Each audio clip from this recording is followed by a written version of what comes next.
মানে কি বলবো, যত তাড়াহুড়ো কোথাও বেরোনোর সময় হয়। তো দেখো একদম রেডি হয়ে নিয়েছি, কর্তা গিন্নি দুজনে মিলে দীঘা যাচ্ছি। তো এদিক ওদিক খুঁজে মাকে প্রণাম করলাম, বাবাকে তো আমি পাবোই না, বাবা কখনো বাড়িতে থাকে না, রাস্তায় কোথায় যে হাঁটছে তার ঠিক নেই। সকালে হাঁটতে গেছে, এখনও বাড়ি আসেনি। এদিকে টোটো এসে দাঁড়িয়ে রয়েছে, একদম তাড়া দিচ্ছে। আর আমার জন ঘর থেকেই বেরোয়নি। সত্যি মানে কি বলবো, আমার আগে হয়ে যায় তো ওর হয় না। আমিই যাই, ব্যাগটা ঘর থেকে বের করে নিয়ে আসি, না হলে আবার দেরি হয়ে যাবে। আর ট্রেনেরও প্রায় টাইম হয়ে এসেছে, আর একটুখানি বাদ আছে।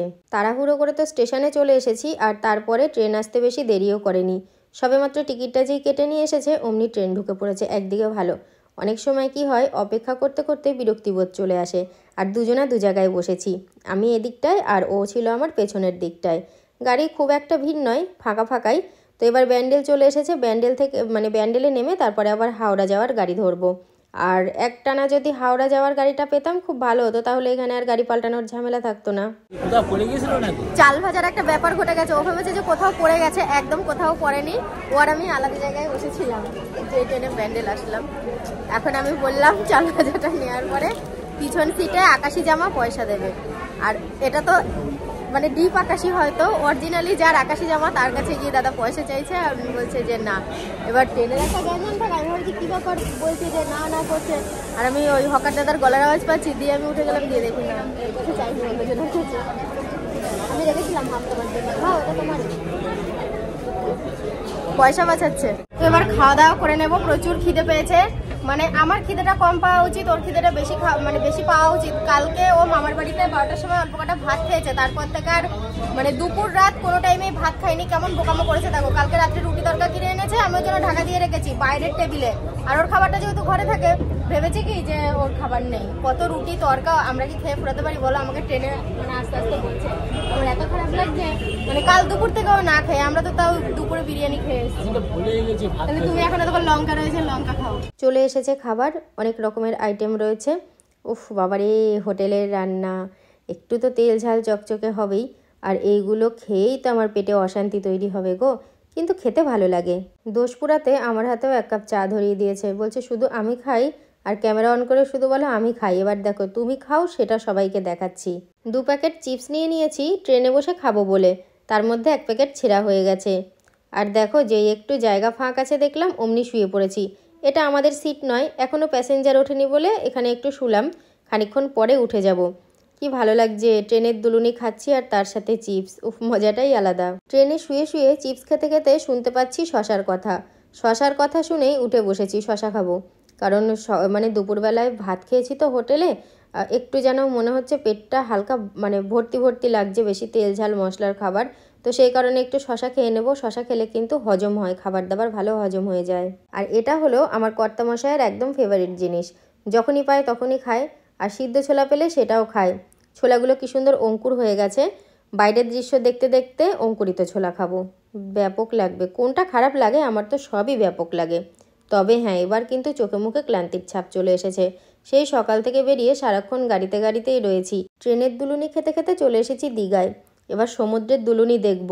তো আমার কর্তা তো আগে আগে চলেছে, ও লক্ষ্যই করেনি আমাকে। আজকে শুরু থেকেই সব কিছুতে লেট, ট্রেন লেট, তারপরে আমার রুম পছন্দ হচ্ছিল না, রুম পেতে লেট, তো সবটাই লেট।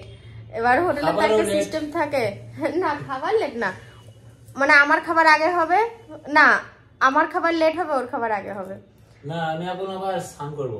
হ্যাঁ সে স্নান করো। আর আজকে বড্ড ক্লান্ত আছি, কিছু ভালো লাগছে না, নিচেও নামতে ইচ্ছে করছে না, সমুদ্র দেখারও কোনো ইচ্ছে নেই, মানে এনার্জি পাচ্ছি না। ওই জন্য ভাবলাম আজকে খাবারটা রুমেই নিয়ে নেব, খাওয়া দাওয়া করে ফ্রেশ হয়ে তারপরে একদম ঘুম দেব। তারপর কালকে সকাল থেকে একদম মনে জোশ নিয়ে একদম কালকে ঘুরবো, তাই তো? একদম ঠিক বলেছো। তো কি বলবো, দেখো পাটা এরকম ভাবে গুটিয়ে বসে কি শান্তি, মনে হচ্ছে যেন। তুমি একটা কাজ করো, তুমি আগে চেঞ্জ করো। আগে চেঞ্জ? হ্যাঁ হ্যাঁ হ্যাঁ করছি, কারণ সকাল থেকে জার্নি হয়েছে, আবার ওই যে তুমি আমার থেকে বেশি কিন্তু রুম দেখতে এসছো। হ্যাঁ আমার না রুমই পছন্দ হচ্ছে না, মানে রুম পছন্দ হওয়াটা, আমি বলছি আমার অপছন্দটা কোথায় হচ্ছে। হ্যাঁ দাদা খোলাই আছে, মেনু কার্ডটা থাকবো আমার এই যে, ঠিক আছে? হ্যাঁ মেনু কার্ডটা তো নাম্বারটা নিয়ে নি, ফোন করে দিবেন এই নম্বরে। কি যে শান্তি, সে আর বলার কথা না। ফ্রেশ হলাম, গায়ে মাথায় তেমন জল দিইনি, হাত পা ধুয়ে ফ্রেশ হয়ে আমি চেঞ্জ করলাম, দিয়ে এরকম বসেছি তো দারুণ দারুণ লাগছে, মনে হচ্ছে কি খাবোও না, শুয়ে পড়ি, এরকম একটা ব্যাপার। ভেবেছিলাম 5টা 5:30টার মধ্যে এখানে চলে আসবো, 6টার মধ্যে কমপ্লিট হয়ে যাবে, তারপর সমুদ্রের ধারে বসে বসে রাতের অন্ধকারে ঢেউ গুনবো, সেটা আর হলো না। আজকে দিনটাই পুরো যাতায়াতেই কেটে গেল, মানে আসতে গিয়েই কেটে গেল একদম। ট্রেনটা কতক্ষণ লেট ছিল না, 2 ঘন্টা 20 মিনিট লেট। তারপর আমার ঘর পছন্দ হচ্ছে না, ঘর পছন্দ না হওয়ার একটাই কারণ ঘরের লাইট। আমি জানি ভিডিও করতে হয়, ব্লগ করতে হয়, সবকিছু তোমাদেরকে শেয়ার করি, তো লাইটের কোয়ালিটিটা যদি ভালো না হয় তাহলে আমি ব্লগটা করবো কি করে, তো সেই কারণেই। নাইলে আমার যে হাইফাই রুম চাই সেরকম না, কুড়ে ঘরের মানুষ হয়ে অন্য জায়গায় এসে আমার হাইফাই রুম ওইটা না, আমার থাকার জন্য কোনো ব্যাপার না, জাস্ট এই লাইটটা হলেই হয়ে যাবে। এটা তো তেমন লাইট নেই, এই ফার্স্ট টাইম তুমি আর আমি, হ্যাঁ তাই না? একদম। হ্যাঁ, না হলে কিন্তু বাড়ির অন্যদের সাথে আসি প্রত্যেকবার, এবার ফার্স্ট টাইম ও আর আমি এত দূরে আসি। এটা পুরোটাই রাজির জন্য। হ্যাঁ একদমই তাই, ওই বললে যাও ঘুরে আসো, কদিন ছুটি আছে, ছুটি আছে বলতে কি আমরা মানে আমাদের ছুটি সবসময় লেগে রয়েছে। কর্তা মশাই স্নান কমপ্লিট, আর এইদিকে দুজনার খাবার চলে এসেছে। এই যে কি কি আছে দেখি, পেঁয়াজ লঙ্কা আলু ভাজা পাঁপড় আর ডাল, এটা মনে হয় টক জানো, টক। আমি না টেস্ট না করলে বলতে পারবো না কোনটা কি, এই তিনটেই ডালের মতো লাগছে দেখতে, কিন্তু ডাল তো নয়। আর আমার জন্য চিকেন, ওর জন্য মাছ। আমি বলেছিলাম আমার জন্য মাছ, ও শুনলো না। খেতে শুরু করে দাও। হুম খেয়াল নাও। হুম। শীতে কাঁপছে নাকি? শীতে কাঁপছি গো, এর আগেও কিন্তু সমুদ্রের ধারে শীতের টাইমে এসেছিলাম, এতটা শীত করেনি। তবে বাপু আমি খেতে বসে পড়লাম, আমি খেয়ে বাঁচলে তারপরে তুমি খেয়েও। আচ্ছা এটা আমি টেস্ট করবো, ব্যাক পড়ে গেল, ব্যাক পড়লো। এটা টক, এটা পোস্তর তরকারি, এটা ফুলকপি, এবার বুঝতে পেরেছি কোনটা কি। আর দুজনের তরকারি সব একসাথেই দেওয়া আছে, শুধু এটা মাংস এটা মাছ। তো আমি খেতে শুরু করে দিই, তুমি খাও, আমার একটু পরে খাবো।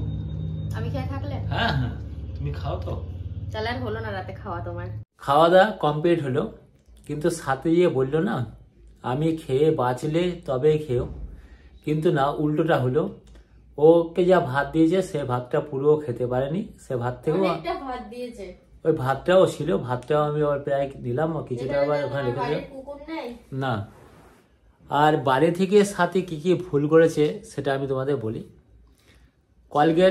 কলগেট নিয়ে আসেনি, চিরুনি নিয়ে আসেনি, বিরাস নিয়ে আসেনি, সাবান নিয়ে আসেনি, তেল নিয়ে আসেনি, অত কিছু কেউ নিয়ে আসে না। হ্যাঁ আমি বাড়ি থেকে চিরুনি তারপর ব্রাশ এগুলো নিয়ে আসতে পারতাম, টুথপেস্ট, কিন্তু ওই সাবান তারপরে তো মাথার তেল ওগুলো অত কিছু মনে করে আনা যায় না, ঠিক আছে। কিন্তু তাড়াতাড়ির মধ্যে বেরিয়ে পড়েছে। আর ও সকালে উঠেছে, অনেকটা সকালে উঠেছে, তারপর নিজের সংসারে কাজ সেরেছে, তারপরে ধরো আবার নিজে রেডি হয়েছে, ওখানে ভুলে গেছে। কিন্তু হ্যাঁ আমার বিরাজটা আর এই কলগেটটা আমি কিন্তু সিঁড়ির ওখানে রেখে দিয়েছিলাম, কিন্তু আমিও ভুলে গেছি, এসে আমি ভুলে গেছি।